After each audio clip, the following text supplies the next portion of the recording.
وزيرك وزارة عافيمادك دولة goboleedka Puntland دكتور جامع فارح حسن oo safar shaqo ku soo gaaray degmada Calula ee xarunta gobolka Gaardafuu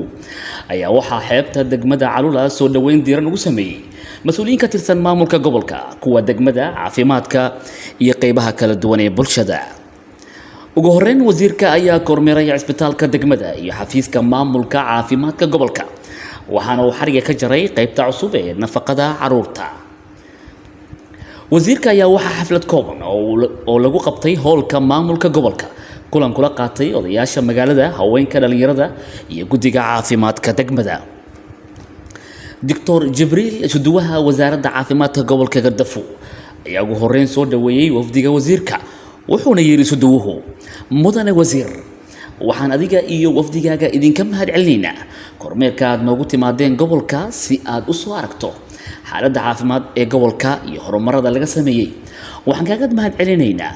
waqtiga aad gelisay in wax laga qabto lana horumariyo adeega caafimaadka gobolka mar labaad iyo mar saddexaad oo mahadcelinayna waxaan leenahay guuleysta waxaan leenahay welina dabcan weli waa dhiban yihiin inshallah waa la gaari doonaa hadda dhawaan waxaa la dhisay qaybta caruurta oo nafaqadarrada oo la isku yara hay'adaha caawiya oo ay u horeysa Save Children iyo hay'adda UNFPA oo mahadcelinayna taageerada ay nala taagan yihiin wasaaradana oo mahadcelinayna sida wanaagsan ee gobolada weli fog taageero fiican oo waliba hawlkar leh oo dadaal leh ay u gelinayaan intaasi kadib waxaa madasha ka hadlay Dr. Jaamac Faarax Xasan wasiirka wasaaradda caafimaadka Puntland oo yiri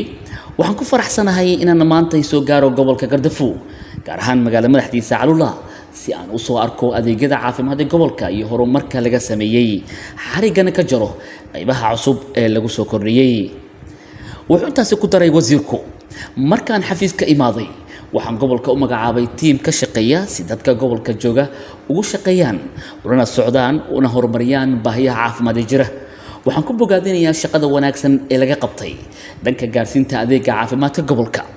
waxaan marag madoonta ah inaan joogin halka qorshuhu ahaa inaan gaarno balse meel aan ku faani karno ayaan joognaa ayuu yiri wasiirku kadib aad baan ugu faraxsanahay runtii in aan aniga iyo tiimkayga aanu safarka ku wada jirnay aanu maanta soo gaarno magaalo madaxda gobolka Gaardafuu ee Calula oo shakhsiyan aniga ay tahay markii labaad ee aan imaado markii koowaad waxay ahayd 2019 dhammaadkeedii baan filayaa xilligii gaati inay ahayd baan qiyaasaya siyaasadda dowladda in gobollada ama degmooyinka marinkooda adag yahay ama ay adag tahay la gaaro in iyaga la gaarsiiyo caafimaadka oo halkooda lagu gaarsiiyo meesha iyagu ay u soo safri lahaayeen waxaad intiina badan halka ka qirteen in horumar fiican laga sameeyey waxaa ku mahadsan dadkii horumarkaas ka